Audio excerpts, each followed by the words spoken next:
आइए फिर हम लोग अपने टाइप 3 पर चलते हैं, हाइट एंड डिस्टेंस के। तो टाइप 3 है 2 हाइट एंड 1 पॉइंट के सवाल। इसमें 2 हाइट होंगे और 1 पॉइंट होगा। तो चलो देखते हैं। तो देखो पहला मैंने लिखा कि इनकम्प्लीट बिल्डिंग को किसी पॉइंट से देखा, तो मानते ये हमारी पूरी बिल्डिंग है। ये पहले हमारी बिल्डिंग डीसी तक की बनी थी, इनकम्प्लीट थी। तब मैंने पॉइंट डी से देखा तो एंगल कितना बना, अल्फा बना। फिर मेरी बिल्डिंग पूरी कंप्लीट हो गई ए तक, तब मैंने उसको देखा तो मेरा क्या एंगल बना, बीटा बना। यही देखो लिखा है, इनकम्प्लीट बिल्डिंग को किसी पॉइंट से देखा, फिर कंप्लीट होने पर पुनः देखा। देखा कि नहीं देखा? तो ऐसा जब सवाल आएगा तो ऐसा डायग्राम बनेगा। करने का तरीका अभी बताया जा रहा, समझ में आया? दूसरा देखो कि a tower is stand on horizontal plane. ये टावर है, कहां खड़ा है? हॉरिजॉन्टल प्लेन में। देखो हॉरिजॉन्टल प्लेन मतलब इसके नीचे जमीन होगी, और जमीन को हॉरिजॉन्टल माना जाता है। अब ऐसे ऊपर खबर थोड़ी बहुत हो जाए अलग बात, लेकिन माना हॉरिजॉन्टल प्लेन जाता है। तो नीचे जमीन है, ये टावर कहां लगा है? जमीन पे। इसका मतलब टावर जमीन पे लगा है। फिर आगे सुनो, is surmounted by vertical flag step. इसके ऊपर सरमाउंट क्या है? इसके ऊपर कौन बैठा है? फ्लैग स्टेप, एक झंडा लगा है। क्या लगा है? झंडा लगा है। ठीक, अब यहां पर जानो, फिर किसी पॉइंट से टावर और फ्लैग स्टेप को देखो। टावर को भी देखा मैंने और फ्लैग स्टेप को देखा। पहले जानो, एक टावर है, उसके ऊपर एक झंडा लगा हुआ है, सरमाउंटेड मतलब उसके ऊपर लगा हुआ है। और फिर किसी पॉइंट से पहले टावर को देखा गया और झंडे को देखा गया। तब भी ऐसे डायग्राम बनेगा कि नहीं बनेगा? अच्छा, अब सुनो, जैसे टावर के ऊपर झंडा हो सकता है, वैसे बिल्डिंग के ऊपर क्या हो सकता है? टावर या पोल हो सकता है। देखा होगा कि बिल्डिंग के ऊपर टावर या पोल लगे होते हैं। इसको बिल्डिंग मान लो, इसको टावर और पोल मान लो। या माउंटेन के ऊपर देखा होगा कि बिल्डिंग भी बनी होती है, टावर भी लगा होता है और पोल भी होता है। मतलब ये चीज थोड़ी बड़ी होगी, उसी के ऊपर कोई चीज रखी होगी। मतलब मैं सारी सिचुएशन, अब ये एक सवाल नहीं है, ऐसे 3 सवाल बन सकते हैं। केवल वर्डिंग चेंज करनी। टावर, बिल्डिंग और माउंटेन इसकी जगह लिखो, और इसकी जगह पर तुम क्या लिखो? कहां गया फ्लैग? ये फ्लैग है, फ्लैग की जगह एक बार फ्लैग लो, फिर एक बार टावर लो, एक बार बिल्डिंग। इस तरह इंटरचेंज करके हम बहुत से सवाल बना सकते हैं। तो समझ में आ गया इस कहानी में कितने सवाल आते हैं। इसी देखो, एक बात और जान लेते हैं कि जैसे ये एंगल होंगे तो इनको क्या बोला जा सकता है। तो देखो, जैसे ये जो अल्फा एंगल बनता है डी पर, ये जानते हो, ये अगर मैं इनका नाम रख लूं, चलो ठीक है, तो मैं पहले ही नाम ले रहा हूं कि चलो ये टावर है। क्या है? ये टावर है, और ये कौन है? फ्लैग है। अब उसी हिसाब से नाम के आधार पर चेंज कर लेना। तो जो एंगल भी बना है, इसको 2 चीजें बोली जा सकती। This is the angle. आप पहले देखो, जिनको नहीं पता वो फिर से जान ले। देखो, हमारी आंख से जाने वाली लाइन को हम हॉरिजॉन्टल लाइन मानते हैं। ठीक है, आंख से जाने वाली, जैसे ये आंख हो, जो भैया आंख है, मैं ऐसी बना पाता हूँ। ठीक है, आंख से जाने वाली हॉरिजॉन्टल लाइन। जो चीजें आंख से ऊपर देखी जाती है उनके लिए एलिवेशन एंगल बनता है, और जो चीजें आंख से नीचे की ओर लेवल में देखी जाती है उनके लिए डिप्रेशन एंगल बनता है। 2 टाइप के एंगल बनते हैं, एलिवेशन और डिप्रेशन। तो यहाँ पर एलिवेशन बनेगा क्योंकि हमें ऊपर की तरफ देखना है कि नहीं। तो यहाँ कौन सा एंगल बनेगा? एलिवेशन। अब देखो, ये जो अल्फा बना है, ये क्या है? ये टॉप ऑफ द टावर पे बना है और बॉटम ऑफ द फ्लैग पे बना है।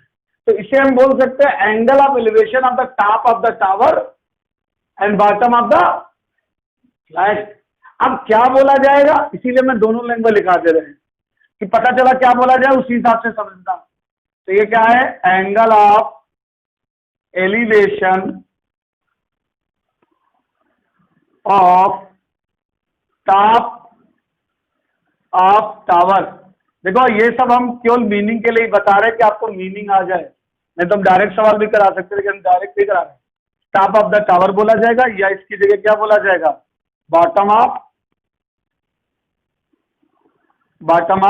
फ्लैग। तो यहां पर 2 नाम हो सकते हैं, इसमें से कोई एक वर्ड यूज किया जाएगा। बीटा क्या है, कोई बताएगा?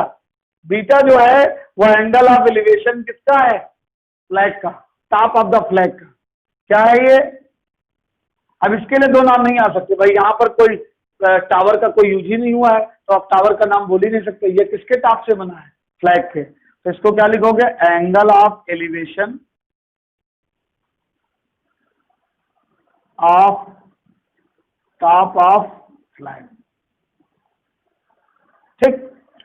अब जैसे एक बात जरूर जान लेना, यहाँ पर दो नाम आए हैं, अब एक ही चीज पढ़ना, ब्रैकेट में कर लो मन चाहे, बॉटम ऑफ फ्लैग।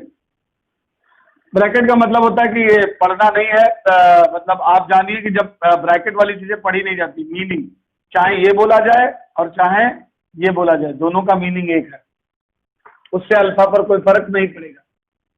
समझ में आया? तो ये तो डिपेंड करेगा कि क्वेश्चन में क्या दे रहा है, इसीलिए आपको लैंग्वेज आनी चाहिए। अब सवाल जब आएगा तो देखो तीन चीजें हैं, पॉइंट से इनकी दूरी, इसका मतलब क्या, पॉइंट से जो भी बिल्डिंग मीनार जो भी होगा उसकी दूरी, ये हाइट ऑफ टावर होगी, ये हाइट ऑफ फ्लैग होगी। तीन वेरिएबल है, तीन में से एक दिया जाएगा, बाकी दो निकालने होंगे। समझ में आई बात? कोई भी एक दे सकता, क्या देगा सवाल बताएगा। जैसे अब हम लोग अपना पहला एग्जांपल देखते हैं, पहला एग्जांपल में क्या है, देखो पहले एग्जांपल में कहा गया है कि एक झंडे का, देखो ये कहा गया है एक फ्लैग जो है वो सरमाउंटेड है कहां पर, पहले तो जानो कि मतलब building is surmounted by a flag या a pole, a building is surmounted by pole. First line क्या है कि building is surmounted by pole, तो देखो पहले पोल बनाना है, फिर उसके नीचे क्या बनानी है, बिल्डिंग बनानी है। थोड़ी बिल्डिंग को हमने चौड़ा दिखा दिया बस, और कुछ नहीं, ये हो गई बिल्डिंग और वो हो गया पोल, ठीक है। तो बिल्डिंग किससे सरमाउंटेड है, पोल से। अब बोला गया है कि फ्रॉम एनी पॉइंट, किसी पॉइंट से, the angle of elevation, the angle of elevation of the bottom and top of the pole is 45 अंश। ध्यान से सुनना, फिर बताना हमें कौन सा एंगल कौन होगा, नाम डाल लो तो बोलने में अच्छा लगेगा। ये क्या है, बिल्डिंग, ये बिल्डिंग है, और ये कौन है भैया, पोल डाल लो या टावर डाल लो, जो भी तुम्हें बोलना है।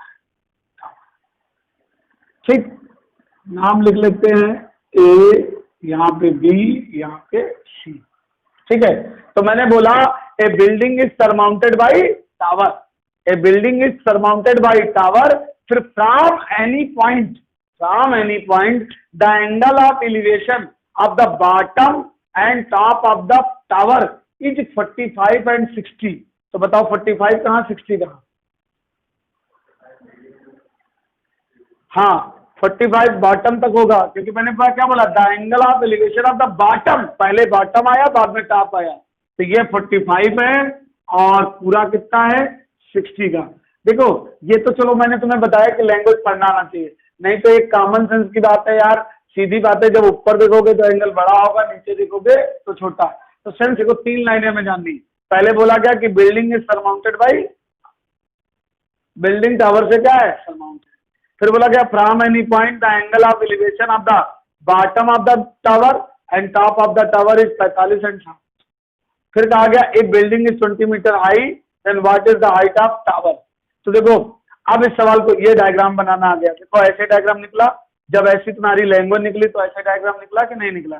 आप कुछ भी करोगे बस ये देखना पड़ेगा एंगल कहाँ है, एंगल है, इतना पढ़ना आना चाहिए, ठीक। अब करेंगे कैसे, तो करने का हमारा वही बेसिक तरीका है। इसके अंदर दो राइट एंगल ट्रायंगल हैं, क्या है, ये सारे सवाल किसके आ रहे हैं, दो राइट एंगल ट्रायंगल। देखो कौन सा है, एक ये है राइट एंगल ट्रायंगल और एक ये छोटा वाला है।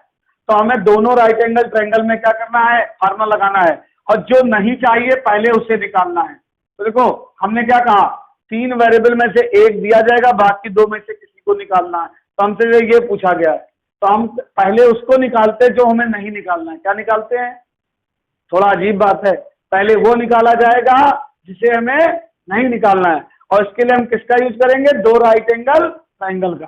तो एक राइट एंगल ट्रायंगल ये है और एक राइट एंगल ट्रायंगल ये है। तो इसमें पहले पहला ट्रायंगल कौन सा लेते हैं, छोटा वाला ले लो, क्या बोलोगे, इन ट्रायंगल BCP। अब आता देखो पहले देखो ये परपेंडिकुलर है, ये बेस है, तो परपेंडिकुलर बेस में कौन संबंध रखता है, टैन। तो यहाँ पर टैन ही यूज होता है, लेकिन मैंने बता दिया कि आप जान लो कि जिन लोगों में हमें संबंध चाहिए उसमें जो फार्मूला सेट होता है वो लगाओ। तो परपेंडिकुलर अपॉन बेस बराबर क्या होता है, टैन थीटा। क्या होता है, टैन थीटा। तो हम यहाँ लगाएंगे टैन थीटा माने 45। तो टैन 45 बराबर क्या लिखोगे, परपेंडिकुलर दिस, तो 20 अपॉन बेस क्या, दिस एक्स। तो टैन 45 की वैल्यू क्या होती है, 1। तो A1 बराबर क्या आ जाएगा, 20/x। तो x बराबर कितना आया 20। This is equation number 1। देखो x की वैल्यू आ भी गई। जो नहीं चाहिए पहले वही निकालो।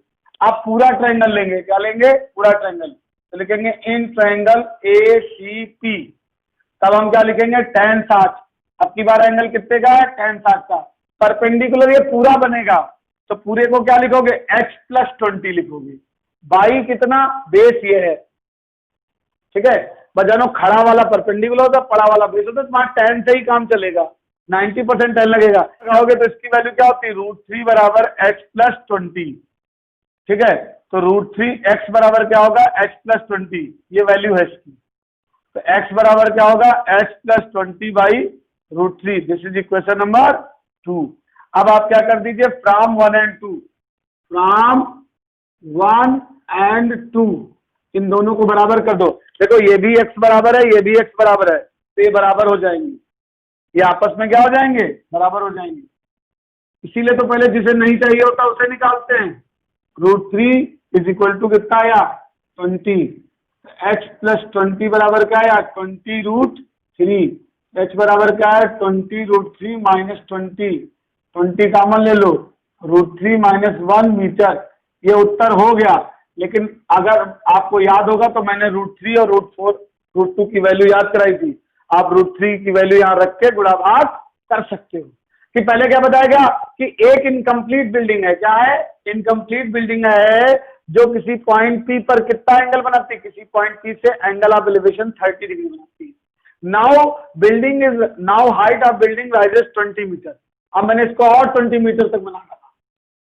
Then angle of elevation becomes 60 degree. कितना एंगल बिकम हो गया? 60 degree. What is the height of total building? अब या तो आपसे पूछेगा टोटल बिल्डिंग की हाइट क्या है। अब टोटल की पूछे तो दो तरीके हैं। आप चाहो टोटल जब पूछे तो टोटल ही डालो, ठीक है। इसकी जगह क्या कर देना? h - 10 20। ऐसा इसलिए कर देना चाहिए, ऐसे से फायदा ये रहता है कि आप जब h निकालोगे तो आपकी बिल्डिंग की हाइट, नहीं तो बहुत लोग जानते ये वाला h निकालते फिर भूल जाते कि बिल्डिंग की हाइट भी निकालनी है, तो समझते काम हो गया। ऐसे में धोखा हो सकता है, ऐसे में धोखा नहीं होगा। h निकलेगा तो हाइट ऑफ बिल्डिंग निकलेगी। और जो नहीं दिया, जो जिस जगह पर कोई बात ना हो वहां कोई वेरिएबल भर लो, मतलब ये अनावश्यक वेरिएबल है। सबसे पहले हम इसी की वैल्यू निकालते, जो नहीं चाहिए उसी को निकालना, ये सिद्धांत पकड़ के चलो। फिर लगाओ भाई, tan 30 बराबर क्या होगा? tan 30 बराबर perpendicular upon base x - 20/x, तो इसकी वैल्यू 1/√3 h - 20/x। तो x बराबर क्या आएगा? √3h - 20। This is equation number 1। ठीक, ज्यादा साल नहीं करना, जो नहीं चाहिए उसे बस निकाल लो। इसके बाद आ जाओ 60 में। तो 60 में अगर देखेंगे तो h/x है बच्चा, देखो है। तो 60 की वैल्यू क्या होती है? √3 बराबर h/x। क्रॉस मल्टीप्लाई करोगे तो √3x बराबर क्या आएगा? h। तो x बराबर क्या आया? h/√3। This is equation number 2। अब आप क्या लिखिए? From 1 and 2। देखो ये भी x के बराबर, ये भी x के बराबर, तो क्या लिखोगे? फ्रॉम 1 and 2, 1 और 2 से देखो, तो आप क्या लिखोगे? √3, ये इक्वेट जानते हो, जैसे ये चीज इसके बराबर, ये चीज इसके बराबर, तो ये आपस में बराबर होंगे, इतना तो सभी को पता ही होगा। किसी को कंफ्यूजन हो तो पूछे। अब देखो इस √3 से इधर गुणा होगी तो ये 3 बन जाएगा, बनेगा कि नहीं? इसके बाद गुणा कर लो, 3h - 60 बराबर h, h इधर भेजो, तो 3h - h बराबर 60, 2h बराबर 60, h बराबर 30 मीटर। तो हाइट ऑफ बिल्डिंग कितनी आई? 30 मीटर। बोलो कोई दिक्कत क्वेश्चन में? समझ गए? तो इस प्रकार से हमारा टाइप 3 कंप्लीट होता है। बाकी कोई क्वेश्चन आए, कोई दिक्कत, और सारी लैंग्वेज देखो ऐसी मैच करती कि नहीं करती, तो आप अगर ध्यान से एक बार लैंग्वेज पढ़ लो तो इस रिलेटेड कोई भी सवाल है, ऐसे डायग्राम बनेगा, ऐसे करने के लिए बस वो क्या दिया है वो तो भरना आपको पड़ेगा, लेकिन करने के तरीके में कोई चीज नहीं। पहला ये देखो कि क्या नहीं निकालना है, आप चुपचाप उसे निकालो इधर उधर करके, फिर इक्वेट कर दो, वो चला जाएगा, उसके बाद सॉल्व कर लो। भाई ये तो linear equation of one variable है, कोई बहुत बड़ा काम नहीं है। आइए फिर अब हम लोग अपने चौथे टाइप पर आते हैं।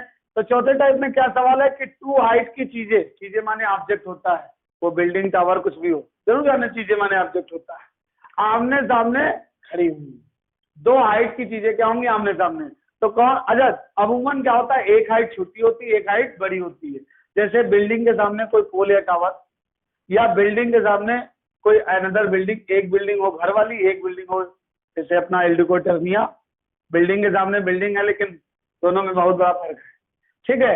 और फिर माउंटेन के सामने बिल्डिंग या टावर हो, तो आपको पता माउंटेन बहुत बड़ा होगा, बिल्डिंग टावर छोटे होंगे, तो एक छोटी हाइट एक बड़ी हाइट होगी। तो इस टाइप का डायग्राम बनेगा, लेकिन बस मैंने डायग्राम में थोड़े बहुत ये इन लाइनों में चेंज हो जाता है, तो मैं कुछ लाइनों में मीनिंग बता रहा हूँ, इस मीनिंग के आधार पे ही समझना। देखो इस अब आता है कि ये वाला जो मैंने ट्रायंगल बनाया, यहाँ पे अल्फा के दो मीनिंग हो सकते हैं। अगर कोई अल्फा यहाँ से देखे तो ये क्या है, from top of the this to the top of this, तो ऐसा करो नाम रख लो तब तो बताते बनेगा। ये इसको टावर मान ले, टावर छोटा होता है मोस्टली, बिल्डिंग बड़ी होती है, नहीं मतलब मोस्टली यही माना गया, बाकी आपकी बिल्डिंग भी कभी कभी छोटी हो जाती है, टावर बड़े बड़े आ जाते हैं, लेकिन चलो मैंने माना। तो अगर मैं इस अल्फा को बोलूंगा तो देखो, अगर मैं इधर से पढ़ूंगा तो मैं पढ़ूंगा angle of elevation from the top of the tower to the top of the building. क्या बोलूंगा, angle of elevation from the top of the tower to the top of the building. लेकिन अगर उधर से अल्फा पढ़ूंगा तो इसको depression कहते हैं, लेकिन ये डिप्रेशन बोला जाएगा from the top of the building to the top of the tower. तो लैंग्वेज देखनी पड़ेगी, इसीलिए मैं दो चार की लैंग्वेज लिखा देता हूँ। यहाँ अल्फा क्या है, angle of elevation from top of tower to top of building. अब उधर से पढ़ा जाएगा तो इसको क्या कह सकते हो, इसे डिप्रेशन बोल सकते हो। क्या बोलोगे, angle of depression from top of building to top of tower. ठीक, देखो लैंग्वेज नहीं पढ़ पाओगे तो फिर डायग्राम में ये लाइनें खींच नहीं पाओगे। आप बीटा का मीनिंग भी देखो, बीटा क्या है, इसके ये बॉटम से उसके टॉप को मिलाया गया, और ये एलिवेशन है, इधर से पढ़ोगे एलिवेशन, तो एंगल ऑफ एलिवेशन आप क्या बोलोगे, angle of elevation of the bottom of the tower to the top of the building, angle of elevation of the bottom of the tower to the top of building. या ये बोलो angle of depression of the top of the building to the bottom of the tower. आप जो बोलना चाहो, तो पहले इसी के लिए लिख लेते हैं, तो बेटा इसके लिए लिख लो क्या होगा। तो पहले इधर से लिखते हैं angle of elevation from bottom of tower to top of building. अब जैसे ये बहुत टेक्निकल नहीं भाई, बॉटम से टॉप तक जा रहा है, बस बता दो। आपको बताना होता है कि ये कहां से कहां से, पहले लिखा जाता है कहां से चालू हुआ, तो बॉटम ऑफ द टावर से चालू हुआ, कहां खत्म हुआ, टॉप ऑफ द बिल्डिंग पे खत्म हुआ। और उधर से पढ़ोगे तो डिप्रेशन बढ़ा जाता है, तो उल्टा हो जाता है, वो चालू होगा टॉप ऑफ द टावर से, टॉप ऑफ द बिल्डिंग से, और कहां गिरेगा, बॉटम ऑफ द। इसको क्या पढ़ोगे, angle of depression from top of building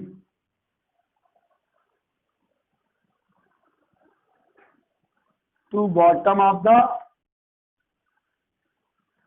bottom of क्या, टावर। बना कि नहीं बना। अच्छा अब आओ, अब इसमें भी ऐसा भी डायग्राम आता है, अभी दो चार डायग्राम और भी हो सकते हैं, लेकिन मैं तुम्हें एक दो डायग्राम में मीनिंग बता। इसका मतलब है कि ये तो खड़े कर लोगे पिलर, लेकिन एंगल आपको पढ़ना पड़ेगा कि कहां से कहां जाना, पहले उन दोनों बिंदुओं को मार्क करना, फिर लाइन मिला देना। अगर तुमने ये लाइन नहीं पढ़ी, फ्रॉम, ये जरूर पढ़ना, फ्रॉम टू। डिप्रेशन और प्रेजेंट तो जानते हो, डिप्रेशन ऊपर से नीचे, वो नीचे से ऊपर बनता, वो तो देख लोगे, लेकिन फ्रॉम टू देखना पड़ेगा। अगर फ्रॉम टू नहीं देखोगे तो एंगल ऑफ एलिवेशन गड़बड़ा जाएगी। ठीक है, अब इसमें समझ लो, देखो बीटा क्या है, बीटा को अगर इधर से पढ़ा जाएगा तो ये एंगल ऑफ डिप्रेशन आप क्या होगा, top of the building to the top of the tower, ये बीटा यही है जो इसमें था। ठीक है, इधर से पढ़ोगे तब भी वही पढ़ोगे, बीटा का मीनिंग दोनों में सेम है। अल्फा का मीनिंग देखो, अल्फा का मीनिंग अगर इधर से पढ़ा जाएगा तो एलिवेशन है, elevation from the bottom of the building. अब ये बिल्डिंग के बॉटम से कहाँ है, टॉप ऑफ द टावर का एलिवेशन, या तो ये डिप्रेशन है टॉप ऑफ द टावर से लेकर बॉटम ऑफ द बिल्डिंग, ये डिप्रेशन है टॉप ऑफ द टावर से लेकर बॉटम ऑफ द बिल्डिंग। भाई ये टॉप ऑफ द टावर, ये बॉटम ऑफ द बिल्डिंग। तो एक काम ये भी जानते हो, देखो ये कह सकते हो कि ये टॉप ऑफ द क्या है, टावर है, ये बॉटम ऑफ नहीं, ये टॉप ऑफ द बिल्डिंग, ये bottom of the building, top of the tower, bottom of the tower. ये नाम याद होने चाहिए तभी तो आप समझ पाओगे। ठीक, ठीक है, ये तो सभी जानते हैं कि this is top, this is bottom, this is top, this is bottom. ठीक है, सवाल में कहा गया कि मतलब क्या है, a building is situated in front of multi storage building. एक बिल्डिंग जो है मल्टी स्टोरेज बिल्डिंग के, हाँ, एक 20 मीटर हाई बिल्डिंग, क्या है, एक 20 metre high building is situated in front of multi storage building. जैसे मान के चलो, जैसे एल्डिको टर्निया हमारे बगल में मल्टी स्टोरेज बिल्डिंग है, खड़ी है। अब ये 20 metre high, 20 metre high building is situated in front of multi storage building. अब बताया गया, फिर वही बोलो, the angle of depression from the top of the tower, from the top of the multi storage building, the angle of depression from the top of the multi storage building to the top of the building is 30 degree and bottom of the building is 60 degree या 45 degree ले लो, is 40। क्या बोला कि if the angle of depression from the top of the multi storage building to the top of the building, multi storage building to the top of the building, और या क्या बोलेंगे, from the top of the building to the bottom of the, from the top of the multi storage building to the bottom of the building, this is building, this is multi storage. तो पूछेगा what is the height of tower, तो देखो पहले ये line मिला देना है, फिर ये पूछी गई तो इसको कैपिटल एच मान लेना है, इसको तो एक्स नहीं मानना है। अब सुनो, ये 20 हो जाएगा, आमने सामने बराबर होती है, ये कितना आ जाएगा, ये आपका h माइनस 20 आ जाएगा, आएगा कि नहीं आएगा। और बच्चा देखो ये x है तो ये भी x हो जाएगा, देखो ये 30 है, अल्टरनेटिव से यहाँ 30 आ जाता है, और ये 45 है तो यहाँ पर 45 आ जाता है अल्टरनेटिव से। तो पहले पढ़ो, देखो अब पहले ये डाल लो, ये डाल लो, फिर देखो ये वाली दूरी यहाँ लिख लेना, फिर पूरे से ये घटा देना, ये डाल देना, इधर तो तुम्हें x डाल ही लेना। फिर तुम्हारे पास देखो दो राइट एंगल ट्रायंगल कहाँ ढूंढो, यहाँ और ये कहाँ है, एक ये है और एक ये वाला, एक ये वाला, इस दोनों में लगा दो, और जो नहीं चाहिए मतलब कौन नहीं चाहिए, x नहीं चाहिए, निकालो। तो पहले क्या लिखोगे, इन ट्रायंगल, इसका नाम को डाल दो E, तो पहले लिखोगे CEA, इतना, तो क्या लिखोगे, tan 30 perpendicular h minus 20 by x, तो 1/√3 बराबर h minus 20 by x, cross multiply करो, x बराबर आया √3h माइनस 20, इक्वेशन नंबर 1। अब आ जाओ, इन ट्रायंगल ये लो CDB, तो क्या आएगा, tan 45, तो परपेंडिकुलर क्या आएगा, ये h बाई एक्स। खड़ापन पढ़ा लेना, बस जो ट्रायंगल बोला उसमें देखना, पहले ये बोला तो खड़ा ये पढ़ा, ये आपकी बार ये खड़ा है, ये पढ़ा है h बाई एक्स, तो इसकी वैल्यू 1 होती है, 1 बराबर h बाई एक्स, x बराबर कितना आया h, इक्वेशन नंबर 2। आप क्या लिखिए, फ्रॉम 1 and 2, फ्रॉम 1 and 2, तो h बराबर क्या आ गया, ये √3h माइनस 20√3, इसकी गुणा कर लेना, या पहले चलो ऐसे लिख लो, इक्वल टू h, ठीक है, ये ब्रैकेट खोलो, तो √3h माइनस 20√3 बराबर h, h इधर भेज दो, तो √3h minus H equal to 20√3। इसमें से एच कॉमन ले लो, √3 - 1 इक्वल टू 20√3। फिर आपने अगर 9th में पढ़ाया क्या होगा या 10th में रेशनलाइजेशन, ये इधर भेजो तो एच बराबर क्या आएगा 20√3 अपान √3 - 1। देखो इन्हें इरेशनल नंबर कहते हैं, अगर ये अपान में आते हैं तो हम रेशनलाइज करते हैं। रेशनलाइजेशन में हम क्या करते हैं, अपोजिट साइन से ऊपर नीचे मल्टीप्लाई करते हैं। तो नीचे फार्मूला रहता है a - b a + b, क्या हो जाता है a² - b², क्या हो जाता है a² - b²। ऊपर √3 अंदर भेज दो भैया, तो यहाँ √3 की √3 से करोगे 3 आएगा, यहाँ करोगे कितना आ जाएगा √3 आ जाएगा। नीचे a² मतलब 3 और b² मतलब -1, तो 2 आएगा, कितना आएगा